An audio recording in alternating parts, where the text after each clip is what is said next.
안녕하세요. 반갑습니다. 저는 법무법인 가온 패밀리오피스 센터를 맡고 있는 배정식 본부장이라고 합니다. 우리는 살면서 참 중요한 일들을 놓치고 있는 경우가 있는 것 같습니다. 아마 상속이라든지 어르신들을 모시는 자산 관리 문제, 건물을 짓는다든지 이런 큰 일들을 미루고 있는 것을 많이 보게 되는데요. 아마 그렇게 미루게 되는 이유들이 보면 정작 어떤 솔루션을 통해서 해야 될지, 또 누구와 상담을 해야 될지 이런 문제들 때문이 아닌가 그런 생각이 듭니다. 오늘은 우리가 살면서 이런 자산 관리, 그다음에 상속의 문제, 후견의 문제 이런 문제들을 한번 말씀을 드리면서 특히 우리가 안고 있는 1인 가구의 문제 중심으로 여러분들과 그 솔루션에 대해서 한번 찾아보도록 하겠습니다. 우선 제가 속해 있는 법무법인 가온은 조세를 전문적으로 하고 있는 이제 부티크 로펌이고요. 작년 리걸타임즈에서 선정한 텍스 분야 티어 1 그룹에 들어가 있습니다. 그리고 이제 제가 담당하고 있는 패밀리 오피스 센터에서는 상속 증여, 일반적인 업무와 기업 승계, 그리고 후견의 문제, 그다음에 여러분들한테 조금 생소하실 수 있는 신탁과 관련된 다양한 문제들을 다루고 있습니다. 그래서 오늘은 신탁을 중심으로 우리가 안고 있는 1인 가구의 문제, 그다음에 후견과 신탁의 여러 가지 이야기들을 사례를 곁들여서 여러분들과 한번 말씀을 나눠보도록 하겠습니다. 여러분들 이제 신탁하면 그런 생각이 듭니다. 돈을 맡겨야 되는 거니까 그래도 돈이 있는 사람들이 신탁하는 거 아니야? 또 어떤 사람들은 내가 금융기관에 가서 했던 그 금융 상품 아니야? 이렇게 이제 말씀하시는 분들이 이제 주변에 계십니다. 다 맞는 말씀이에요. 자, 그런데 우리가 이제 조금 더 이제 사회가 고도화되고 여러 가지 자산 규모가 커지다 보니까 새롭게 이렇게 등장하고 있는 신탁 제도에 대해서 조금 더 깊이 있게 알아보면 좋을 것 같습니다. 제가 사례를 하나 들고 왔습니다. 김길동 씨의 사례인데요. 어떤 분이냐면 지금 현재 80세의 김길동 씨가 병이 들었습니다. 그래서 몸을 움직이기가 어려워졌는데 부모를 잃고 혼자 있는 우리 사랑하는 어린 손주를 위해서 어떤 조치를 해놔야만 좋을까 이런 이제 걱정을 하고 계십니다. 여러분들 이런 사례를 만약에 들으신다면 어떤 방법을 권유해 드리실 수 있을까요? 바로 이제 제가 말씀드리고자 하는 신탁 방법이 이분들에게 솔루션이 될 수 있을 것 같습니다. 김길동 씨는 믿을 만한 이제 집사 혹은 믿을 만한 사람에게 김신희 이렇게 이제 예를 들어보죠. 이분에게 내가 가지고 있는 금전 혹은 부동산도 좋습니다. 아파트 이런 것들을 이제 김신희 씨에게 재산을 맡겨놓고 신탁 계약을 하게 됩니다. 사망하더라도 그 재산을 맡고 계시는 김신희 씨가 그 어린 손주를 위해서 교육비, 생활비, 기타 등등의 혹은 주거비까지 이렇게 지급하고 관리할 수 있도록 구조를 짤 수가 있을 겁니다. 또 그리고 그 어린 손주가 일정한 나이, 예를 들어서 30살 혹은 40살 되면 그 재산을 넘겨주는 그런 제도가 바로 신탁 제도라 할 수 있을 것 같습니다. 또 이제 이배추 씨의 사례가 또 있습니다. 이분은 이제 수도권 근교에서 농사를 짓고 계세요. 근데 이제 최근에 대학교가 이제 이전을 하였습니다. 근데 이제 집값도 많이 올랐죠. 그런데 학생들이 살 집이 부족하기 때문에 뭔가 나도 나이를 먹었으니까 좀 건물을 지어서 임대를 하면 어떨까 이런 생각을 하시는 겁니다. 이때도 바로 우리가 이용할 수 있는 제도가 바로 신탁입니다. 여러분들 이제 혹시 아시는 제도가 바로 부동산 신탁인데요. 이배추 씨가 직접 건물을 지어서 신축하고 임대하는 이런 작업보다는 중간에 이제 신탁회사에게 재산을 맡겨서 그 신탁회사로 하여금 임대 분양 그리고 건물을 신축하려는 그런 일들을 이제 맡길 수가 있겠습니다. 근데 이제 이 경우에도 신축하는 과정에서 신탁회사가 들어가면 어떤 점이 좋을까요? 위탁자 입장, 예를 들어서 이 이배추 씨 재산을 맡기는 분 입장에서는 본인의 수고스러움, 건물을 신축해야 된다든지 새로운 임차인을 알아봐야 된다는 여러 가지 고민들을 해결해 줄 수가 있을 것 같습니다. 자, 그리고 이 건물에 새로 들어오게 되는 임차인 혹은 분양받는 사람들 입장에서도 전문가가 아닌 이배주 씨가 직접 건물을 분양하는 것보다는 훨씬 그 신뢰성이 확보가 될 겁니다. 우리 수분양자라고 하죠. 그 분양을 받는 사람 입장에서도 번듯한 신뢰성 있는 금융기관이 신탁회사가 그 업무를 해준다면 훨씬 더 믿고 내 보증금, 내 매매대금을 편안하게 입금시킬 수 있을 것 같습니다. 바로 이러한 제도가 이제 신탁 제도라 할 수 있습니다. 자, 그런데 왜 신탁을 활용을 해야 될까요? 또 그리고 신탁을 어떻게 활용을 해야만 할까요? 자, 이걸 알기 위해서는 우리가 기본적으로 신탁법을 조금만 이해를 할 필요가 있습니다. 간혹 이제 고객분들 중에서도 이런 질문을 하십니다. 도대체 신탁한다라는 근거법이 뭐야? 이렇게 이제 물어보시거든요. 자, 신탁은 신탁법이라는 별도의 사법 법률 관계를 규율하는 법이 있습니다. 우리 민법처럼요. 자, 그래서 이제 신탁이라는 것이 뭐다라고 정의가 돼 있습니다. 그 안에 보면 신탁이라는 것은 재산을 보유하는 사람이 믿을 만한 사람에게 재산을 넘기고 이전하고 어떤 특정한 목적, 예를 들어서 관리, 운영, 처분 이런 이제 다양한 목적들을 수행을 하라 이렇게 이제 계약을 맺는 그런 행위를 이제 신탁이라고 일컬고 있습니다. 이제 용어를 조금 이해를 해야 되는데요. 재산을 가지고 있는 사람을 우리가 이제 위탁자라고 합니다. 그래서 어려운 용어지만 신탁을 이제 설정한다라고 하는데요. 신탁을 설정하면 그 재산을 이전받아서 재산을 관리해 주는 사람을 우리 수탁자라고 합니다. 통상 누가 하느냐?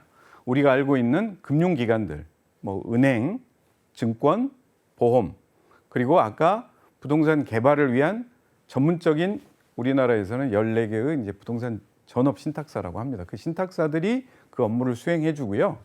재산을 관리 운영하다가 나중에 사후에도 원하는 사람에게 그 수익, 그 재산을 이전시켜 줄 수 있는 수익자를 지정해서 업무 처리를 할 수 있습니다. 이게 이제 신탁의 유래를 금방 들으시면 이해할 수 있는데요. 이제 중세 유럽에서 전쟁에 나가는 남자가 내 재산을 믿을 만한 친구에게 맡겨놓고 전쟁에 나갔다가 내가 살아 돌아오면 맡겼던 재산을 내가 다시 되돌려 받고 내가 사망하면 우리 아들이 성년자가 되면 재산을 주어라. 이제 이런 제도에서부터 신탁 제도가 시작이 됐습니다. 이제 이런 제도가 나왔던 이유는 당시에 중세 유럽에서는 토지를 보유할 수 있는 사람이 부녀자는 토지를 소유할 수 없었기 때문에 부득이 이런 제도가 나온 거죠. 자, 이렇게 이제 이러한 신탁 제도가 우리나라에서도 이제 점차 자리를 잡아가고 있습니다. 신탁을 그러면 구체적으로 어떻게 하느냐, 이걸 이제 조금 알아볼 필요가 있습니다. 신탁을 설정한다, 신탁을 맡긴다, 관리 운영한다, 이런 이제 개념적으로는 우리가 이해를 하는데요. 그러면 이제 구체적으로 이게 도대체 어떻게 진행이 되는지가 조금 궁금해지실 것 같습니다. 자, 먼저 내가 위탁자라고 하는 재산을 보유하고 있는 사람이 이제 신탁을 설정한다라고 했습니다. 그러면 신탁을 누구에게 맡길 건가를 아마 재산을 보유하는 사람은 고민을 할 것 같습니다. 그래서 첫째 이제 두 가지로 나눌 수 있는데요. 금융기관에 맡기겠다라고 한다면 우리가 이제 영업신탁이라고 그래서 맡길 수 있는 재산의 종류가 우리 법에서도 7가지 정도로 이제 나열이 돼 있습니다. 예를 들자면 금전, 주식, 부동산, 뭐 심지어는 내가 가지고 있는 지금 살고 있는 전세 보증금 이런 것도 신탁을 해서 사후에 우리 아들에게 주겠다, 딸에게 주겠다 이렇게 지정할 수도 있습니다. 그리고 요즘에 특히 지적재산권을 포함하는 뭐 IP 이런 것들도 신탁을 해서 원하는 사람에게 관리 운영하고 그다음에 이제 수익권을 이전해 줄 수 있는 이제 그런 프로그램이 가능한 거죠. 자, 방금 이제 또 영업 신탁으로 이야기를 제가 말씀을 드렸는데요. 금융기관들 중에서도 보면 대부분 우리가 알고 있는 뭐 은행, 증권, 보험 이런 데가 이제 그 업무를 수행을 하고 있는데 바로 이제 유언 대용 신탁, 유언을 업무로 유언장 업무까지 하는 그런 이제 신탁 업무를 하는 데가 조금씩 늘어나고 있습니다. 그래서 우리가 2010년도부터 지금 진행이 돼서 은행증권보험이 그런 업무를 수행할 수 있기 때문에 은행을 통해서 혹은 증권을 통해서 우리 업무를 볼 수 있을 것 같습니다. 자, 그리고 또 하나는 꼭 금융기관을 가야만 신탁을 설정할 수 있느냐? 꼭 그렇지는 않습니다. 특히 이제 영미 쪽에서는 이제 꼭 금융기관에 먼저 신탁을 하지 않고요. 내가 가지고 있는 재산을 내 와이프에게 재산을 넘겼다가 내가 사망하면 우리 와이프로 하여금 재산을 누구에게 자녀들에게 어떻게 넘겨라. 이런 형태의 가족 신탁, 우리가 이제 민사 신탁이라고 하는데 이렇게 이제 개인을 수탁자로 정해서 진행할 수도 있습니다. 자, 그러면 만약에 이 수탁자가 먼저 사망을 하면 어떻게 되느냐? 그래서 세컨더리 트러스티라고 해서 제2차 수탁자를 정해 놓을 수도 있습니다. 이렇게 이제 다양하게 재산을 맡기는 사람과 재산을 받아서 관리 운용하는 사람이 다양한 계약 관계를 설정할 수 있는 게 바로 신탁입니다. 자, 그러면 신탁을 설정하면 어떻게 되느냐? 대체적으로 이제 부동산을 하나 예를 들어서 설명드릴 수 있을 것 같습니다. 신탁을 하게 되면 여러분들 말씀 들으셨겠지만 누군가에게 맡긴다 이렇게 말했습니다. 수탁자에게 재산을 넘긴다. 그러면 소유권은 어떻게 될까요? 소유권은 바로 내 명의에서 수탁자에게 소유권이 이전이 됩니다. 만약에 수탁자가 금융기관이다. 그러면 금융기관에게 소유권이 이전이 되는 거죠. 이제 이때 많은 분들이 질문을 하십니다. 자, 요즘에 은행 규모가 커졌다고는 하지만 내가 만약에 금융기관에 신탁을 했는데 금융기관이 망해버리면 어떻게 되느냐? 이런 질문들을 하십니다. 저도 수없이 많이 그 질문을 들었는데요. 신탁재산은 가장 큰 특징이 뭐냐면 독립성입니다. 다시 말해서 위탁자가 수탁자에게 재산을 넘겨주면 소유권은 수탁자에게 이전이 되지만 이 재산은 수탁자의 본인의 재산과는 구분 관리가 됩니다. 다시 말해서 위탁자의 손에서도 떠나지만 이 재산은 수탁자의 고유 재산과도 분별되는 아주 독립적인 특성을 띱니다. 그래서 수탁자인 금융기관이 망한다 하더라도 이 재산은 고유하게 내 재산으로 지켜지는 거죠. 그래서 가장 큰 고민이 만약에 수탁자가 망해버리면 어떻게 되느냐. 근데 이런 고민은 하실 필요는 없을 것 같습니다. 그래서 위탁자가 내가 재산을 맡겨놓고 위탁자가 파산을 하더라도 그 독립적인 성격의 신탁된 재산은 위탁자의 파산 재산에도 포함이 되지 않습니다. 물론 수탁자가 파산하더라도 방금 말씀드린 것처럼 그 파산 재단에 포함이 되지 않고 만약에 금융기관이 파산하더라도 나의 재산을 돌려달라 그러면 있는 그대로 내가 되돌려 받을 수 있다. 이런 이제 안전성을 확보하시면 됩니다. 바로 이런 이제 독립성과 파산 재단에 포함되지 않는다는 이런 특성들은 우리 신탁법에 전부 다 고유가 돼 있고 또 금융기관에서 설사 신탁을 하신다 하더라도 고유 계정과 우리 신탁 계정이 분별 관리되기 때문에 여러분들 그 고민하시는 것은 큰 걱정이 없으실 것 같습니다. 자, 해외에서도 이제 이런 신탁들은 굉장히 많이 활용이 되고 있죠. 예를 들어서 우리 잘 알고 있는 애플사의 우리 스티브 잡스 같은 경우도 사망하기 전에 신탁을 통해서 신탁 계약이 근거를 두고 나중에 자녀들에게 이제 재산이 이전이 됐습니다. 참고로 이제 미국은 우리하고 상속을 집행하는 제도 자체가 좀 다릅니다. 미국이 신탁을 하는 이유는 미국은 이제 사망을 하게 되면 유언장을 써놨다 하더라도 유언 검인 제도라는 게 있습니다. 프로베이트라고 하는데요. 유언장을 써놓고 누구에게 주어라라고 이렇게 이벤트가 발생이 되면 프로베이트 코트라는 그런 유언 검인 절차가 진행이 되고 최소 9개월, 뭐 주마다 다르긴 합니다. 그런데 이제 국가에서 직접 그 상속 집행 절차를 진행을 하게 됩니다. 그 과정에서 결국 상속 재산에 대해서 권리가 있는 사람들 전부 다 신고해라. 얼마나 많은 재산이 있는지가 다 오픈돼 버리고 그다음에 그 과정에서 상속 재산을 두고 분쟁이 진행되는 그래서 최소 9개월에서부터 심지어는 몇 년까지 걸리는 그런 일들이 발생이 되는 거죠. 그리고 상당한 비용도 발생이 됩니다. 이런 이유 때문에 신탁 계약을 해놓으면 그 프로베이트 과정을 거치지 않고 바로 상속인들에게 집행이 되기 때문에 짧은 기간 안에 상속인들이 받을 수 있는 특징이 있는 거죠. 그러면 우리는 꼭 이 프로베이트 과정이 미국과는 다른데 과연 유언장과 이 상속 측면에서 신탁 계약이 어떤 차이가 있느냐, 여러 가지 특징이 좀 있습니다. 예를 들어서 유언장을 썼다 하더라도 금융기관에 이 돈을 찾으러 가면 상속인들의 협의를 원하는 그런 이제 복잡한 절차가 진행이 됩니다. 또 하나는요, 유언장을 자필 유언장을 써놓고 또 공중 유언장을 써놓고 이렇게 이제 여러 번의 유언장을 써놓는 분들도 계셔요. 자, 이럴 때 다른 유언장이 나왔을 때 과연 형제들끼리 다른 유언장을 가지고 있다 그래서 분쟁이 생기는 경우도 있고요. 과연 이 어떤 유언장이 맞는지를 갖고 다투는 경우를 이제 보게 됩니다.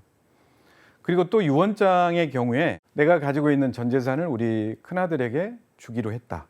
그런데 주기로 이렇게 유언장을 썼는데도 큰며느리가 반찬이 이렇게 까칠할 때가 있습니다. 그래서 내가 우리 둘째 며느리에게 다시, 둘째 아들에게 유언장을 다시 써야 되겠다, 이렇게 생각하시는 분들이 계세요. 그럼 간단하게 내가 변경하면 되지 않을까, 이렇게 생각하시거든요. 그런데 유언장이라는 것은 내용 변경이 없습니다. 공증을 하실 때에도 직접 또 증인 둘을 데리고 가서 그 공증인 앞에서 우리 큰며느리가 반찬이 까칠한 우리 둘째에게 줘야 되겠다, 이런 내용을 또 이렇게 유언 공증을 하셔야 되는 이제 문제가 있습니다. 그리고 또 어떤 문제가 있냐면요, 실제로 상속 집행인으로 여러 형제들 중에 한 사람이 집행인이 됩니다. 그런데 대개는 이제 그 집행인이 부모님으로부터 옆에 봉양을 했거나 옆에 이제 일을 집행하는 사람이다 보니까 상속분이 많은 게 통상 일반적이거든요. 그러다 보면 다른 상속인들이 이 집행인에 대해서 과연 이게 상속 절차가 공정하냐, 재산 분배가 공정한 일이냐라고 문제 제기를 하면서 실제 분쟁으로 비화되는 경우들이 꽤 있습니다. 그러니까 상속인이면서 집행인이 되다 보니 그들 간에 이제 문제가 생기는, 집행인의 이제 부담감이 생기는 거죠. 자, 그런데 신탁을 한다라는 것은 어떤 겁니까? 말씀드린 것처럼 내가 가지고 있는 부동산을 제3자에게 소유권을 넘긴다, 이런 의미입니다. 자, 이랬을 때 내가 사망이라는 이벤트가 생기면 수탁자가 바로 그 사후에 지정된 수익자에게 불러서 통지해서 필요한 서류 가져오십시오라고 안내하면 바로 집행을 해드리면 일이 끝납니다. 설사 금융기관이 수탁자가 되었다 하더라도요, 예를 들어서 3명의 자녀에게 3분의 1씩 주었다 하더라도 3명의 상속인이 모두 다 와서 유언장처럼 협의 분할 내용에 다시 확인을 해야 되는 그런 절차가 필요 없고, 자기들의 몫을 자기들의 신분증만 제시하면 바로 집행이 되는 이런 좀 편리함이 있습니다. 그리고 아까 이제 내용을 내가 바꾸고 싶다, 이럴 때에도 유언장은 다시 써야 된다고 말씀을 드렸는데, 반면에 신탁은 다시 작성할 필요 없이 변경된 내용에 대해서만 그 작성을 간단하게 할 수가 있습니다. 뭐 전 재산을 둘째에게 주겠다, 아니면 그 중에 일부만 우리 둘째 아들에게 주겠다, 이렇게 이제 자유롭게 변경을 할 수가 있죠. 그리고 이제 상속 집행의 역할이 제3자인 수탁자가 진행을 하다 보니까 상속인들 간의 그런 오해, 갈등의 요소가 훨씬 적다는 것을 경험하게 됩니다. 우리가 오늘은 주로 이제 우리 굉장히 많은 문제점들 중에 미뤄놓는 문제들, 그게 이제 1인 가구의 문제인데요. 물론 이제 국가에서도 많은 이제 고민들을 하고 있습니다. 예를 들자면 우리 인구 분포가 2015년도에는 부모와 자녀가 같이 사는 2세대, 2세대가 56%를 넘었었는데요. 2020년, 5년이 지나다 보니까 부모 자식 간에 같이 사는 세대가 43%로 줄었습니다. 그리고 오히려 한 세대, 이제 부부만 같이 사는 그 세대가 16%에서 2020년도에는 23% 가까이 이제 변화가 됐고요. 여기에 1인 가구까지 하게 된다면 1인 가구와 1세대를 합하면 지금 현재 약 52%, 2020년 기준으로 52%에 해당이 됩니다. 거의 절반 이상의 가구 수가 1세대 혹은 1인 가구로 이제 변화가 일어났다는 것을 의미하는 거고요. 또 이런 1인 가구들 중에서는 60세 이상, 60세부터 70세 이상의 고령층들을 본다면 약 한 46% 정도가 60세 이상의 가구가 차지하고 있습니다. 자, 그렇다면 1인 가구들 중에 60세 이상의 고령층들이 절반 정도를 차지하고 있는 거죠. 자, 이들의 이 고령층 1인 가구는 과연 어떤 고민을 하고 있을까요? 뭐 다양한 이제 삶의 고민을 하고 있지만 특히 이제 재산 상속 관계에 있어서 이런 문제가 있을 수 있습니다. 자, 1인 가구가 사망을 하게 되면 상속 관계가 어떻게 되냐면요. 우리 민법에서는 자, 사망한 뒤에 1순위는 배우자와 가족, 특히 이제 자녀입니다. 직계 비속. 그다음에 직계 비속이 없다. 그러면은 배우자와 직계 존속. 물론 이제 직계 존비속이 없다면 배우자입니다. 그런데 1인 가구는 혼자 배우자도 없고 자녀도 없고 부모도 만약에 돌아가셨다면 3순위의 형제 자매가 바로 상속인이 되는 겁니다.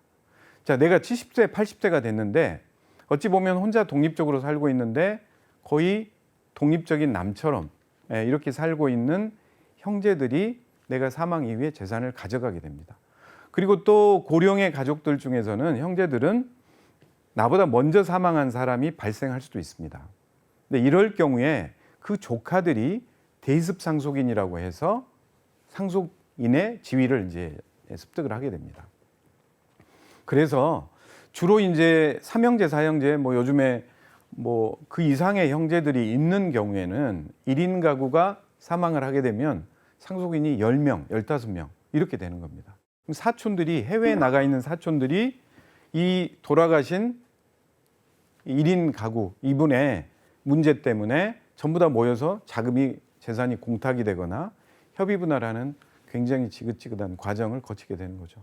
자, 이런 1인 가구가 고령층에만 있느냐? 꼭 그렇지는 않습니다. 50대, 60대의 어떤 싱글 남성 여성들도 굉장히 이제 늘어나고 있죠.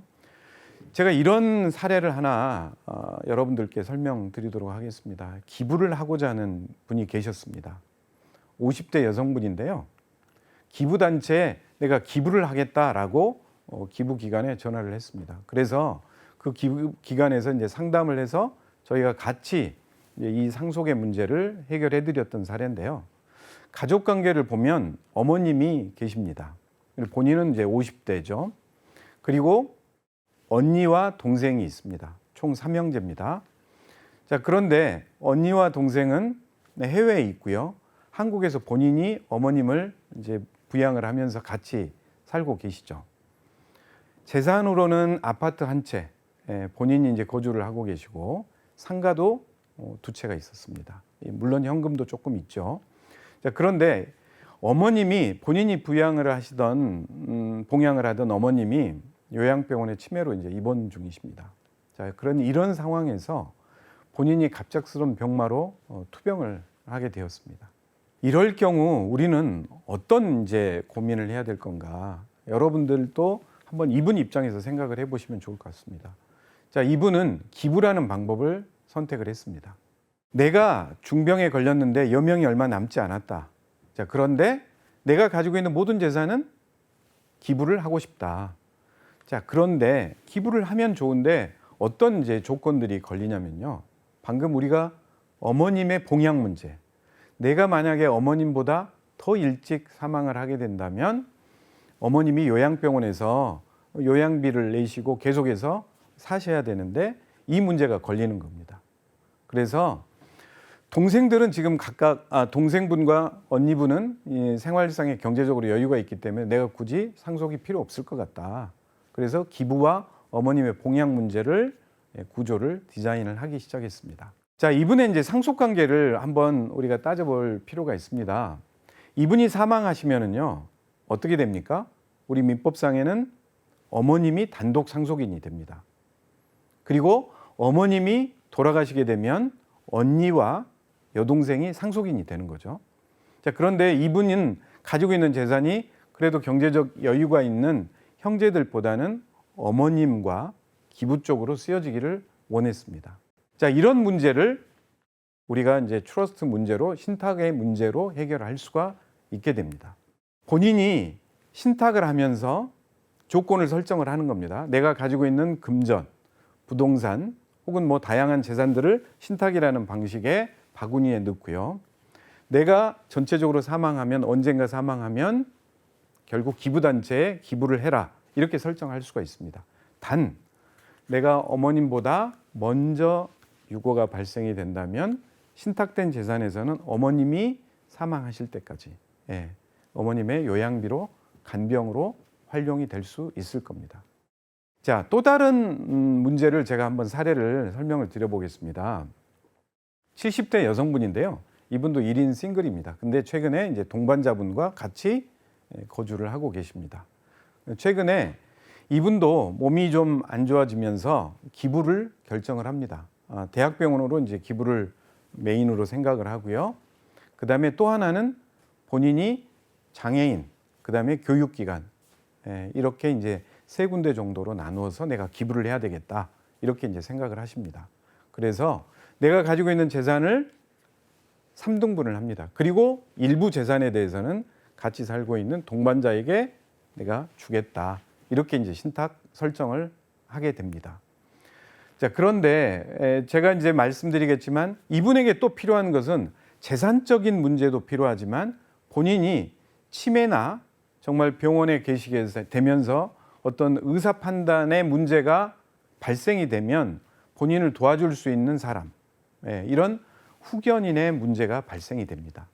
그래서 신탁 계약을 설정을 하면서 부가적으로 후견에 대한 문제를 같이 우리가 계획을 잡고 후견 계약을 설정을 하면서 기부 플랜도 같이 진행을 하는 거죠. 특히 이렇게 1인 가구로 사시는 분들 같은 경우는요, 사후에 기부를 하는 것도 매우 중요한 일입니다만 본인이 살아계실 동안 그 후견인에 의해서 자금이 지출이 되고 본인의 노후를 케어할 수 있는 플랜들이 굉장히 중요합니다. 내가 살아있는 동안에 내가 액티브하게 활동할 때에는 내가 자금 관리를 하겠지만 만약에 내가 치매나 병원에 있어서 어떤 업무를 자금 관리 업무를 할 수 없다. 이럴 경우에는 누군가가 나를 대신해서 그 업무를 해줄 수 있고 또 병원비, 뭐 간병인비 이런 비용들을 나를 대신해서 처리해 줄 수 있는 그런 이제 구조를 신탁에서 충분히 디자인할 수 있을 것 같습니다. 그리고 또 하나 문제는 내가 사후에라도 장래 문제, 그다음에 내가 어디로 가야 될지 어떤 장제 문제까지 트러스트 설정을 하면서 후견인과 그런 문제를 충분히 상의하고 진행할 수가 있게 되는 거죠. 그런 문제를 전부 다 처리하고 남는 일정 부분은 아까 말씀드린 것처럼 내가 원하는 기간 A, B, C 이런 쪽에 전부 다 기부가 집행이 되도록 이렇게 디자인을 할 수가 있습니다. 제가 여러분들께 이제 후견에 대한 부분을 말씀을 드렸는데요. 신탁을 통해서 자산에 대한 관리와 집행 문제도 중요하지만 나의 후견에 대한 부분도 좀 알고 충분히 같은 선상에서 계획을 짜는 게 좋을 것 같습니다. 제가 후견 계약이라고 말씀을 드렸는데요. 원래 후견이라는 것은 2013년도부터 우리 민법에 도입이 된 겁니다. 여러분들 알고 계시겠지만 과거에 한정치산, 금치산 제도라는 것은 알고 계실 겁니다. 일정한 요건이 되면 금치산자, 한정치산자로 이렇게 판정이 되면 어떤 전체의 어떤 경제 활동의 모든 통로가 막혀버리고 정말 이제 일상적인 생활이 막히는 그런 이제 일이 발생이 됩니다. 또 어감 자체도 굉장히 안 좋고 인권의 문제가 생기게 됩니다.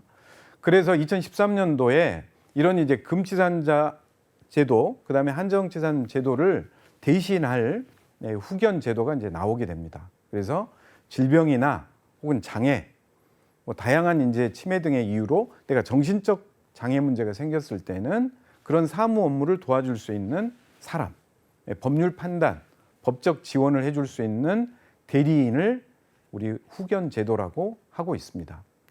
자, 그런데 앞서 이제 말씀드린 그 60대, 70대 이제 1인 가구의 경우에는요. 아직은 내가 이제 뭐 정신적으로 그런 정신적 제약이 발생한 상황이 아니기 때문에 미리 내가 정말 치매가 되었을 때 제3자가 후견인을 선정하는 것보다는 미리 후견 계약을 마치 신탁 계약을 설정을 해놓는 것처럼 믿을 만한 사람을 후견인으로 선정하는 후견 계약을 해놓을 수가 있습니다.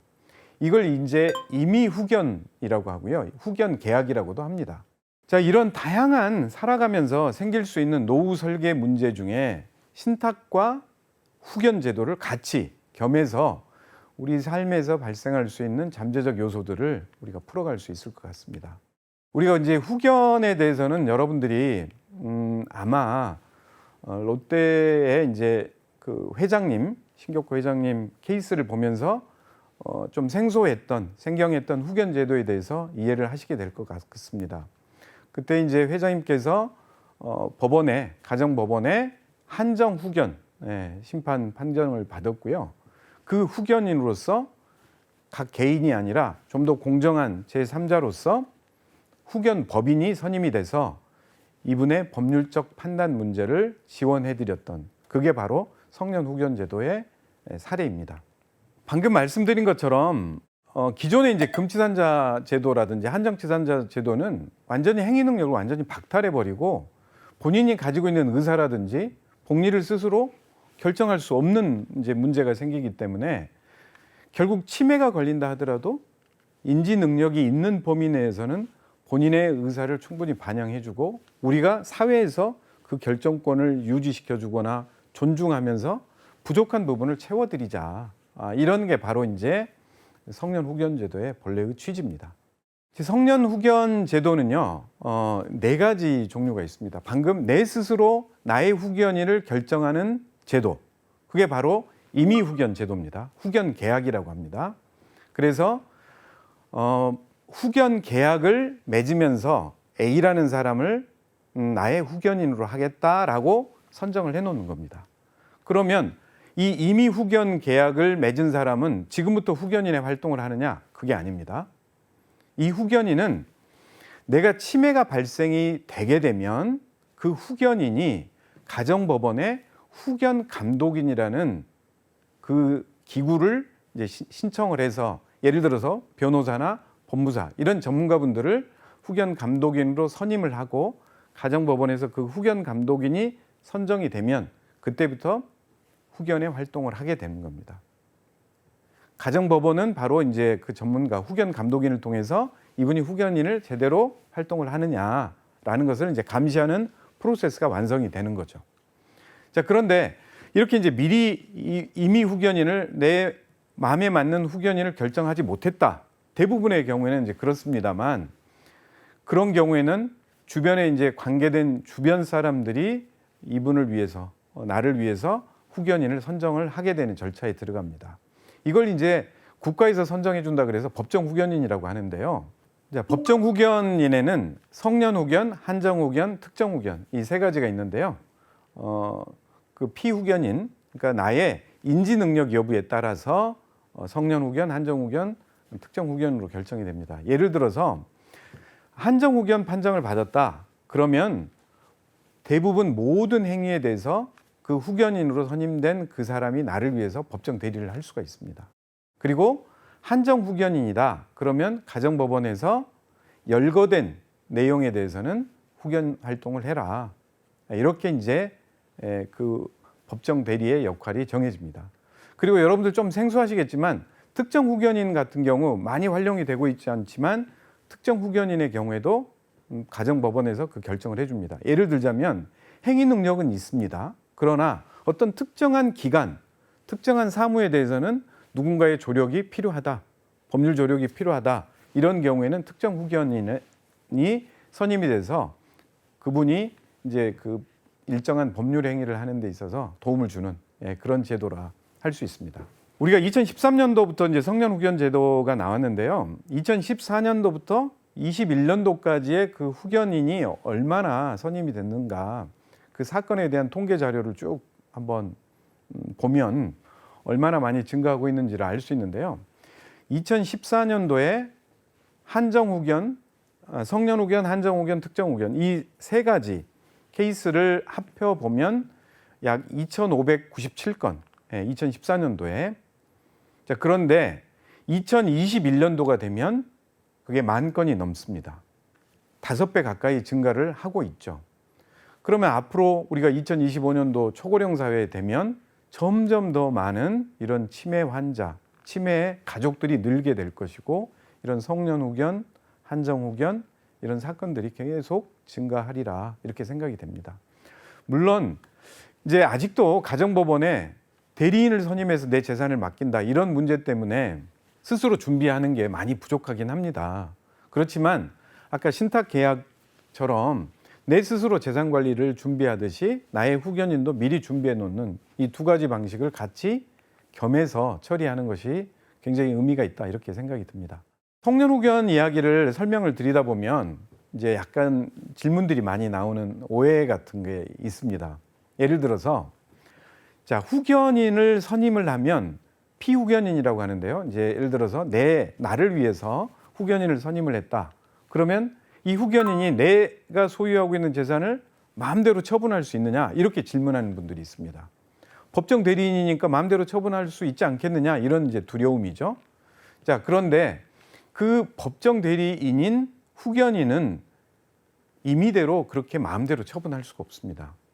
법원의 허가를 받아서 나를 위해서 정말 나의 복리를 위해서 꼭 필요하다라고 하는 경우에만 그 재산을 처분할 수 있죠. 예를 들어서 제가 아파트를 가지고 있는데 현금이 떨어졌습니다. 이런 경우에는 부득이하게 후견인이 가정법원에 신청을 해서 이 아파트를 매각하고 별도로 현금화해서 병원비를 부담해야 되겠습니다. 이런 경우들이 이제 대표적인 거겠죠.